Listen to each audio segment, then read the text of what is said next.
Welcome, everybody, at another episode of the Wrestling vs. the World podcast. If y'all enjoying your day, sweet. If not, what the hell ever. So, I've already covered one wrestling video game in the past, WWF Betrayal. And I thought I would cover one that I never knew existed until maybe a few months ago. And that was actually on the original Game Boy, but we're going over to the WCW side, this being WCW The Main Event. Not to be confused with the show that they had back in the day, okay? This is an actual video game. So, it's a game that like I said, I'm completely unaware of in wrestling history. They released this game on the Game Boy back in February of 1994. And as you can expect, when you hear Game Boy, you'd think a standard wrestling game. Kind of like Superstars or King of the Ring that the WWF had on their side. And again, that's expected because of the graphical limitations of what you had with the handheld. Intro screen's got the logo there, accompanied by images of Sting and Scott Steiner, with the options of either choosing one player or two, with two being if you're playing the game through cable link to another person who's got the game on their Game Boy Color. I highly doubt that you could find anybody who's also got that copy of the game with them on their possession either, because this game, not all that good. So the game features two game modes that you get upon getting past the start screen. Singles match and elimination. Single, it's going to be typical, like a single one-on-one match. An elimination match is more like a gauntlet style. So you're going to choose your character and then go through these different characters afterwards, which if you go in later games, it might kind of remind you of that tower like mode that you got for Mortal Kombat. I mean, I'm not a Mortal Kombat expert, so I don't know the terminology all that well. But both modes will feature 3 level difficulties.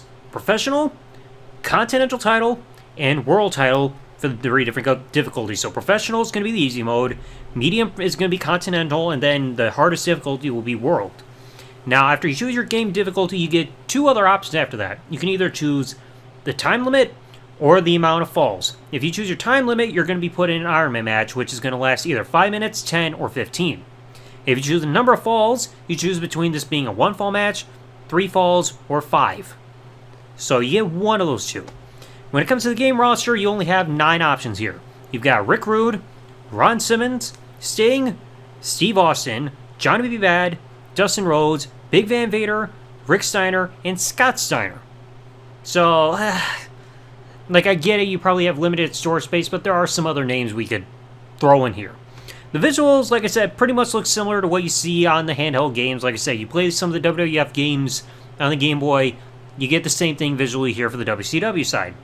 Now, my first match, I tried a 5-minute Iron Man match between Big Van Vader and Rick Rude, and I lost by a notable margin because I couldn't figure the controls out all that well. So when it comes to gameplay, it became very repetitive due to limited buttons, because with the Game Boy, the only action buttons you really have other than the D-pad are A and B. Because to start, you're going to pause it. No clue what the select button does. Both buttons, from what I can tell, basically do strikes and some moves upon grappling with somebody, like come with direct contact. And I lost count of how many times I kept seeing punches, suplexes, neck breakers, body slams, running drop kicks. And sometimes the opponent will go to the top rope and do a flying crossbody, which somehow almost looks like a heat-seeking missile because they change their directions depending on where you're standing. So you have to keep moving at all times to make sure that they miss when they fly off the top rope, because they hit that crossbody, it's going to go straight for a cover. I think hitting the B button would pinch your opponent when they're down. That's general consensus there. And it feels weird afterwards because of how the pin system goes, because it goes 1, 2, 3, pin. So you can kick out after it says 3, which essentially means it's a 4 count. Because you can kick out between 3 and pin, so that breaks that rule there. Now, I tried a few different wrestlers to mix things up, but no matter who I chose, it felt repetitive no matter what. Because from what I've seen, there are some custom moves you can get in there, like I know Scott Steiner can do the Frankensteiner. I think Dustin Rhodes does like a cutter.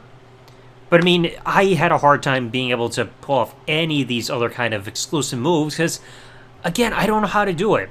And somehow I did a random match and Rick Rude walked out as champion. I honestly don't know what I did there. The one positive thing I can say, though, and it's going to be weird to mention this, is that when you lose a match, you get carried off by a couple of paramedics taking you away on a stretcher. When I saw that, it reminds me of those ambulance beavers from Rocko's Modern Life. You know, the ones with that same stretcher with the cloth underneath. They're like, hop, hop, hop, hop, hop, hop, hop, while running away, taking somebody. But that's saying something if an animation after losing a match is the highlight of a video game. At that point, you just want to lose just to see that, because seeing how repetitive the game is, that's the only replay value you're going to have. So overall, this game is honestly nothing special. There are other names you could have had in the game, like Ric Flair. Because, I mean, I think he was back in the company by the time this game was being developed, depending on how long the development cycle was, because he was back around 93. But it's just like 9 choices, and all you have are one-on-one matches, and it's just, seeing the number 9 just feels random. You know, you could have added probably a 10th one, but again, depends on the limitations. The action is just repetitive due to the limited control options. Because, I mean, like I said, A and B, and that's it, so nothing else to really spice things up. Graphics are standard for a Game Boy game that you had there at the time, and it just doesn't have any real replay value at all, because, like I said, it's just repetition with moves, punches, kicks, maybe a drop kick, neck breaker, slam, that's it. So, when it comes to this game, there's no real reason to really seek this game out. Like I said, I know they had limitations based on what they had in 94, but it's just like wrestling and handheld did not mix at that time. I mean, it seems like wrestling games did not really feel like it got better till you got it for handheld until maybe the Game Boy Advance, because you also had the L and R button, so that was something. You implement the select button. But I mean, at this point, if you want to play something more visually stimulating that has replay value, go play Tetris on the Virtual Boy. You know, because this game is really not worth it. So, yeah, like I said, you don't really need to play this game. Like, I even checked some reviews, and there was some guy who gave it like a 9 out of 10. Like, for a rating. It's just like, dude, are you sure you're playing the right game? Because this game ain't worth a 9 out of 10. It's more of a 4 out of 10 instead. Quoting Bret Hart. So anyway, let me know down in the comment section below. Did you ever play this WCW game? WCW World Championship Wrestling, the main event on Game Boy. And what did you think about it? Let me know in the comment section below. If you enjoyed today's game or episode of the podcast, folks, please remember, leave a like, subscribe to the bell, turn on if you're listening to this on YouTube, or follow if you're listening to this podcast on any other service this podcast is available on, and I'll catch you all in the next one. Thanks for listening, everybody. Like, comment, subscribe. Peace out, and good day, everybody.